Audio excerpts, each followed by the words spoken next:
नमस्कार दोस्तों, मैं हूं दासर। स्वागत है आपको टीएस साइंस में। आज की जो टॉपिक है मैकेनिकल प्रॉपर्टीज ऑफ सॉलिड्स। इसी टॉपिक को शुरू करने से पहले हम फर्स्ट डिस्कस करेंगे रिजिड बॉडी में। रिजिड बॉडी क्या होता है? रिजिड बॉडी एक ऐसी बॉडी है जिसका शेप एंड साइज हम चेंज नहीं कर सकते with external force. So if we apply external force then the shape and size of the rigid body can not be changed.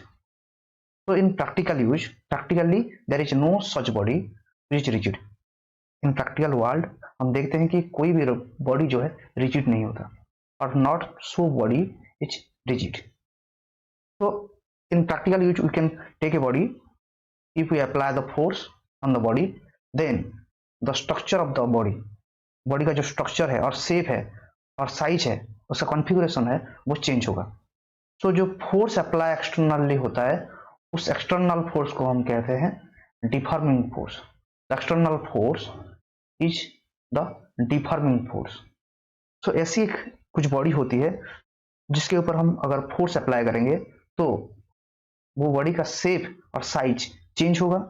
This is the deforming force applied on the body and the size of the body get changed when we remove the deforming force. अगर इसी deforming force को हम remove करते हैं तो वो body, उसका size और शेप वापस रिगेन होगा। इसी प्रॉपर्टी को हम कहते हैं सॉलिड का elasticity property. So what is the definition of elasticity? The property of a body, we can say the property of a body by virtue of which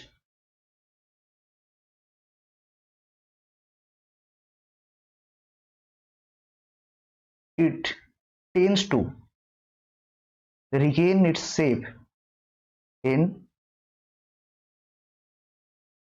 and size after removal of deforming force or the external force. So this is basically the definition of the elasticity. This property, this is called elasticity. So we can say, so अगर एक body है, उसी body के ऊपर हम externally force apply कर रहे हैं, उसी फोर्स को हम कहते हैं डिफॉर्मिंग फोर्स, और उसका शेप और साइज चेंज होगा और उसका कॉन्फ़िगरेशन चेंज होगा when we remove the deforming force. तो क्यों वो जो बॉडी है उसका शेप रिगेन करता है? एक फोर्स अप्लाई होता है in opposite direction of deforming force, that force is called the restoring force. इसके ऑपोजिट डायरेक्शन में एक फोर्स अप्लाई होता है जिसकी मदद से वो बॉडी रिगेन करती है अपनी शेप, तो उसी फोर्स को हम कहते हैं restoring force. So restoring force जो अप्लाई होता है वो रिगेन करता है शेप। किसका शेप? जो बॉडी होता है, प्लास्टिक बॉडी हो, दैट इलास्टिक बॉडी होता है, इलास्टिक बॉडी का शेप रिगेन करता है।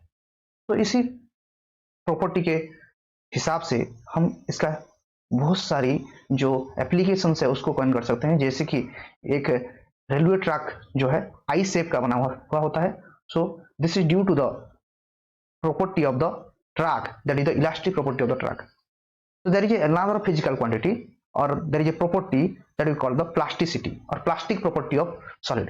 अगर एक बॉडी है उसके ऊपर एक्सटर्नल फोर्स अप्लाई हो रहा है, तो अगर ये एक्सटर्नल फोर्स और डिफॉर्मिंग फोर्स रिमूव हो जाता है तब भी इसका जो शेप है चेंज नहीं होता।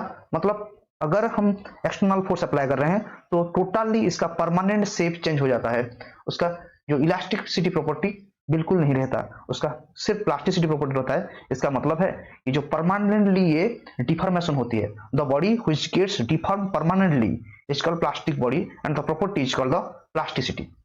सो इंडस्ट्रियल यूज में प्लास्टिसिटी और इलास्टिसिटी प्रॉपर्टी का यूज बहुत सारी होती है। जैसे कि हम ब्रिजेस कंस्ट्रक्ट कर रहे हैं तो ब्रिजेस कंस्ट्रक्शन में इलास्टिक प्रॉपर्टी यूज होता है। हेलीकॉप्टर डिजाइनिंग में लाइट वेटेड हेलीकॉप्टर यूज हम करते हैं, इसमें भी इलास्टिसिटी यूज होता है। हम इंडस्ट्रीज में डिफरेंट इक्विपमेंट्स जो कंस्ट्रक्ट करते हैं और बिल्ड करते हैं उसमें भी जो इलास्टिक प्रॉपर्टी यूज होती है। तो बहुत सारे जगह पर प्लास्टिसिटी एंड इलास्टिसिटी का यूज होता है। सो इसके बारे में हम समझेंगे। इसका जो प्रॉपर्टी है, what are the physical quantities related to the this elasticity properties and plasticity properties, we discuss it. So basically, what are the mechanical concept behind this plasticity and elasticity, we are going to discuss. First, what is the elastic properties of the solids? Solid का जो elastic property है इसको हम study करेंगे। तो heading कर लेते हैं, इलास्टिक प्रॉपर्टी ऑफ सॉलिड और इलास्टिक बिहेवियर ऑफ सॉलिड। तो सॉलिड में जो इंटरमोलिकुलर डिस्टेंस होता है और इंटर एटॉमिक डिस्टेंस है वो बहुत स्मॉल होता है as compare to the liquids and gases, and the force of attraction is more in case of solid if you compare this force of attraction what with the liquid and gases. So in case they are strongly bounded with each other. तो अगर external force कुछ नहीं है, मतलब externally कोई भी force apply नहीं हो रहा है, तो ये जो सॉलिड स्ट्रक्चर है इक्विलिब्रियम में रहेगा, मतलब स्टैटिक इक्विलिब्रियम में रहेगा, और जो डिफॉर्मेशन है, डिफॉर्मेशन जीरो होगा, मतलब इसका शेप और साइज कोई भी चेंज नहीं होगा। तो मैं एक शेप, इसका मॉडल एटम और मॉलिक्यूल्स का एक मॉडल दिखा रहा हूं यहाँ पर, जिसमें atoms are binded by springs, these are the balls, and the springs, these are the springs. Springs basically are used to bound the ball. So अगर एक एंड से मैं इसी एंड से ये बॉल को जो है पुल करता हूं, इसी बॉल को पुल करता हूं, तो इसका स्ट्रक्चर जो डिफॉर्म होगा, कैसे डिफॉर्म होगा, ये स्प्रिंग जो है इस तरफ अट्रैक्ट होगा, ये स्प्रिंग भी अट्रैक्ट होगा, ये भी अट्रैक्ट होगा। सो ये जो स्प्रिंग का मॉडल है एटम को समझने के लिए, एटॉमिक स्ट्रक्चर और क्रिस्टल स्ट्रक्चर को समझने के लिए जो मॉडल है, इसी मॉडल में हम समझेंगे कि अगर एक्सटर्नल फोर्स अप्लाई हो रहा है किसी एंड में, तो इसका जो स्ट्रक्चर है वो चेंज होगा। अगर इसका स्ट्रक्चर चेंज हो रहा है, अगर मैं इसी एक्सटर्नल फोर्स को रिमूव कर रहा हूं, तो वापस अपनी जगह पर ये बॉल आके रुकेगा, और spring pull the ball towards this structure. From this model, we can conclude that the interatomic force or intermolecular force are used as restoring force. ये जो स्प्रिंग का जो रिस्टोरिंग कैपेसिटी है और रिस्टोरिंग फोर्स है, वो क्या करता है कि जो ये एटम और बॉल को होल्ड करने में मदद करता है। So the restoring force is opposite to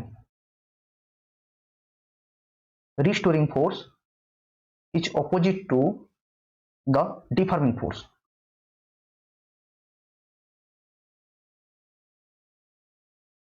So ये कॉन्सेप्ट हमने समझा कि in plastic property of solids, if there is an external force, then there should be a restoring force, and we can see this is basically the microscopic property of solids.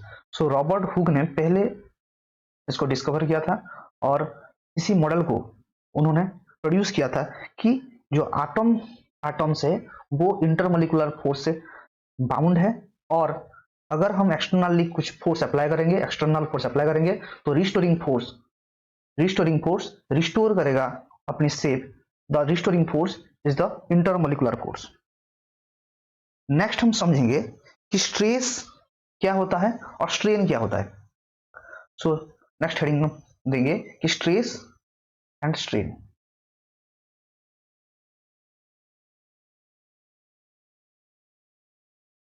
मान लीजिए एक body है, उसी body के ऊपर external force apply हो रहा है, तो this body is basically elastic body, there is a deformation is occurred on the body. So अगर एक्सटर्नल फोर्स अप्लाई कर रहा हूं, that is the external force that we call the deforming force which applied on the body, the shape of the body get changed, and the external force which applied here, that applied on a body having surface area, A is the surface area. तो अगर ये body deformation होने के बाद अपनी shape और size regain करता है, तो जो रिस्टोरिंग फोर्स होगा वो इक्वल होगा डिफॉर्मिंग फोर्स से। तो restoring force is equal to the deforming force when the body regain its shape. So restoring force is opposite to the deforming force. Restoring force per unit area we call the stress. What is the stress? The restoring force restoring force applied perpendicularly और parallelly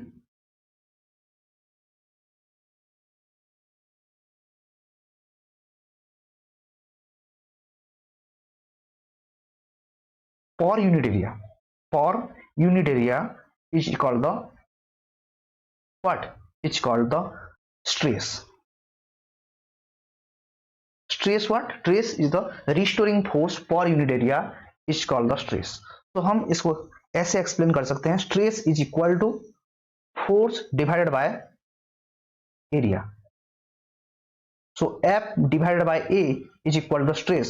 And what is the unit of stress? That unit of stress is the Newton per meter square. So this is the unit of the stress, and this unit we call the Pascal. तो stress का जो unit है और dimension है वो pressure के units के साथ सेम है. तो प्रेशर का यूनिट भी पास्कल है और स्ट्रेस का यूनिट भी पास्कल है. तो इसका जो डायमेंशन है क्या होगा? फोर्स का डायमेंशन होता है m1 l1 t-2 and area l2 होता है. तो इसका जो स्ट्रेस का डायमेंशन होगा m1 l-1 t-2. So stress का डायमेंशन m1 l1 -1 t-2 है और इसका यूनिट क्या है? पास्कल है और यूनिट न्यूटन पर मीटर स्क्वायर है.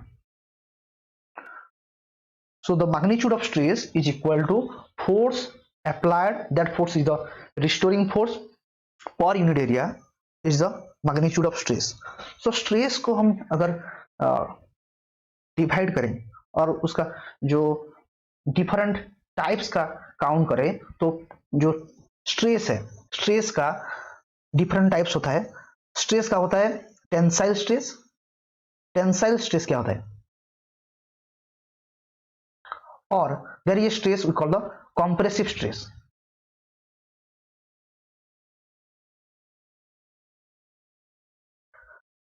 So we basically discuss about it. So if there is a cylindrical body, एक cylindrical body है, उसके ऊपर हम फोर्स अप्लाई कर रहे हैं.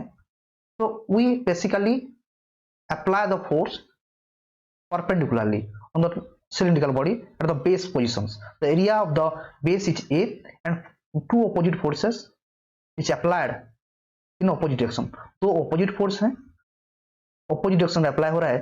तो ये फोर्स जो है परपेंडिकुलर है. तो इसका जो शेप होगा परपेंडिकुलरली चेंज होगा. अगर ये इसका पहले लेंथ है L लेंथ है तो इसका लेंथ चेंज होगा. कितना चेंज होगा? लेट इसका लेंथ कुछ चेंज हो रहा है, डेल्टा L चेंज हो रहा है, स्मॉल लेंथ चेंज हो रहा है. तो हम इसको कहेंगे कि जो ये लेंथ चेंज हो रहा है किसकी वजह से चेंज हो रहा है? इसका लेंथ चेंज हो रहा है, फोर्स अप्लाई हो रहा है, एक्सटर्नल फोर्स अप्लाई हो रहा है. तो इसी का जो लेंथ चेंज हो रहा है. जो स्ट्रेस है, stress is equal to force per unit area. हम स्ट्रेन के बारे में कैसे समझेंगे? अगर ये लेंथ है L और इसका जो चेंजेस इन लेंथ क्या हो रहा है? डेल्टा L हो रहा है. So change in length divided by the original length is equal to the strain, is equal to the strain. That strain it changes longitudinally, so this is called the longitudinal strain. And what is the unit of longitudinal strain? There is no unit. Length divided by length is the null. So there is no change in the, there is no limit of the longitudinal strain. This is the unitless and dimensionless quantity. Strain is a unitless and dimensionless quantity. But the stress here, stress is due to the elongation of the, this stress which applied to elongate the body. So this is called the tensile stress. Force is applied in opposite directions and the force per unit area is applied perpendicularly, so the tensile stress is equal to the restoring force per unit area. And if the body get compressed, अगर ये body compressed हो रहा है तो जो stress है उस stress को हम कहेंगे कंप्रेसिव स्ट्रेस. कैसे कंप्रेस हो रहा है? अगर ये जो सिलिंड्रिकल बॉडी है, सिलिंड्रिकल बॉडी का जो लेंथ है डिक्रीज हो रहा है, सिलिंड्रिकल बॉडी का जो लेंथ है अगर डिक्रीज हो रहा है तो L माइनस डेल्टा L होगा. जो फोर्स है acts in opposite directions, in inward force act होगा. तो इसका जो चेंजेस भी L हो रहा है, लॉन्गिट्यूडिनली चेंजेस हो रहा है. L divided by delta L divided by capital L है और small l है. So there is the longitudinal strain which occur and the stress is compressive stress.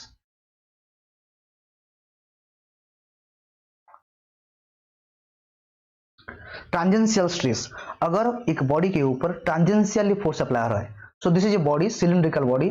On this cylindrical body अगर tangentially force apply हो रहा है, tangentially मतलब this is the tangential direction, on this direction the force is applied. So this force is applied in opposite direction. ऊपर में force ऐसे apply हो रहा है, नीचे में ऐसे अप्लाई हो रहा है फ्लो फोर्स. तो जो चेंजेस होगा, जो लेंथ का चेंजेस होगा वो टैंजेंशियली होगा. इसका ओरिजिनल लेंथ लेट एल है, तो इसका जो चेंजेस होगा लेंथ का चेंजेस इन टैंजेंशियली होगा. तो let this is the changing of the length in tangential directions. This is the change. तो what is the change in here? This is the change. The delta x is the change, and original length is this. So basically that cylindrical body is get bent. ये जो cylindrical body है ये bend हो रहा है. So कितनी bend हो रहा है? थीटा bend हो रहा है. ये जो force apply हो रहा था, जो force apply हो रहा था वो tangentially force apply हो रहा था. So the restoring force will be act in this opposite directions, and that restoring force also tangential in nature. So the tangential restoring force पर unit area is called the tangential stress. इसका जो definition हम ऐसे लिख सकते हैं कि जो the tangential force per unit area is called the tangential stress. तो इसमें जो टैंजेंशियल फोर्स है रिस्टोरिंग फोर्स होना चाहिए. The tangential restoring force per unit area is called the tangential stress. And here what is the change of length is in the tangential direction. What is the change? Delta x is the change. So delta x is the change divided by the original length L is equal to what? Tan theta. So tan theta is the shearing strain. This is the shearing strain, and the stress here, the tangential stress is also called shearing stress.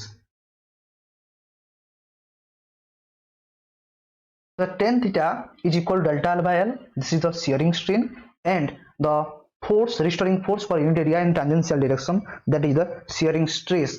So if the angle, that theta, is basically very small, that is about the small quantity or small angle is changed, then the tan theta will be theta,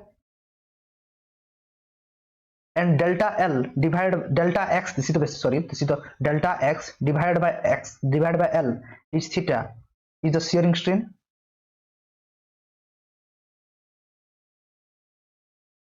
This shearing strain nothing but the displacement in angle or angular displacement is the shearing strain.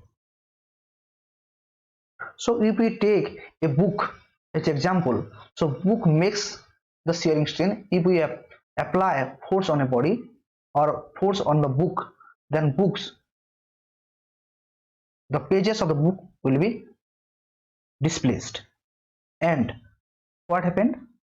The angle made, that angle we call the shearing strain, and the force we apply in tangential direction, that force is the tangential stress. Hydraulic stress. Hydraulic stress क्या होता है? अगर एक container में कुछ liquids और fluids, gases packed हैं और कंटेन्ड हैं, तो अगर मैं इसी कंटेनर के ऊपर एक्सटर्नली फोर्स अप्लाई करूंगा तो इसका शेप जो है कंप्रेस्ड होगा. That compressions, when this compressions occurs, अगर ये कंप्रेशन हो रहा है तो इसका जो अगर ये कंप्रेशन हो रहा है तो इसका जो इंटरनल फोर्स है, इंटरनल सरफेस है, इंटरनल ऑब्जेक्ट है, internal object externally force apply करेगा. कितनी फोर्स अप्लाई करेगा? That is equal to the external force to restore its shape. इसका जो शेप है उसको रिस्टोर करने के लिए एक्सटर्नली फोर्स अप्लाई करेगा. उसी फोर्स को हम कहते हैं hydraulic force. And the hydraulic force per unit area, hydraulic force per unit area is equal to the hydraulic stress. मैंने क्या कहा कि अगर एक्सटर्नली फोर्स अप्लाई हो रहा है और ये जो कंटेनर है, उस चैम्बर है, वो कंप्रेस्ड हो रहा है, तो इसका शेप को रिगेन करने के लिए ऑपोजिट डायरेक्शन से एक सेम अमाउंट का फोर्स अप्लाई होगा। That force per unit area, internal force per unit area we call the hydraulic stress. So इसका जो पहले शेप था और पहले जो वॉल्यूम था v था, और after application of the external force के अप्लाई के बाद अगर इसका शेप जो है चेंज हो रहा है, इतनी चेंज हो रहा है, लेट डेल्टा v का चेंज हो रहा है, तो जो चेंजेस है डेल्टा v है। और इनिशियली क्या था, इनिशियली इसका वॉल्यूम था v, तो delta v divide by v we call the volume strain, that we called volume strain.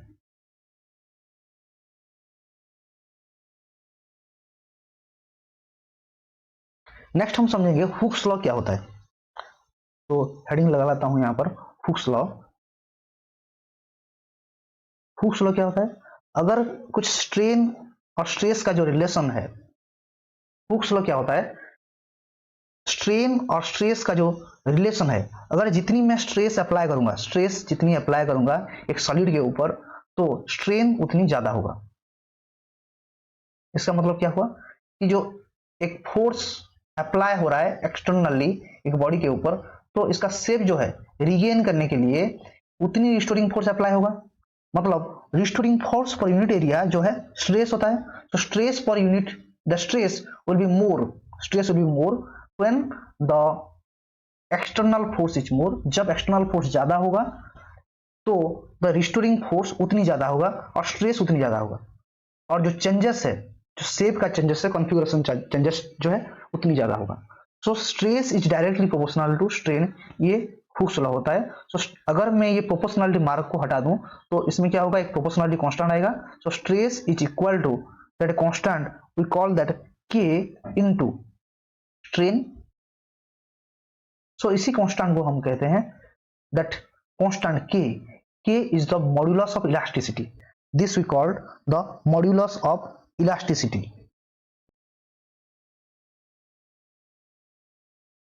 And the modulus of elasticity K is equal to stress divided by strain. What is the unit of modulus of elasticity? Stress divided by strain, unit is the Newton per meter square ये होता है, और strain का unit कुछ नहीं होता।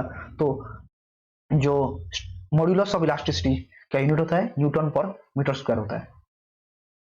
तो the Hooke's law states that the stress is directly proportional to strain, and there is a constant here, that constant is equal to stress divided by strains. So ये जो stress जितनी ज्यादा होगी स्ट्रेन उतनी ज्यादा होगा। So ये जो कॉन्सेप्ट है, ये कॉन्सेप्ट हर पल सही नहीं होता। हम इसको समझेंगे नेक्स्ट क्लास में कि जो स्ट्रेस अगर जितनी ज्यादा भी हो स्ट्रेन उतनी ज्यादा नहीं होता। इसमें कुछ लिमिट्स होते हैं, मतलब इलास्टिसिटी का कुछ लिमिट होता है। उस इलास्टिक लिमिट के बाद एक बॉडी जो है ब्रेक हो जाता है और प्लास्टिसिटी प्रॉपर्टी कैरी करता है, उसको हम समझेंगे। तो जो केस है यहाँ पर स्ट्रेस और स्ट्रेन का एक कर्व होता है, हर पल एक लीनियर कर्व नहीं होता। ये जो ग्राफ होता है वो ग्राफ चेंज होता है, इसको हम समझेंगे। That stress is directly proportional to strain, is not anywhere और everywhere. So after a certain limit the stress and strain linearity is break. This limit is called the elastic limit. So इसको हम समझेंगे next class में।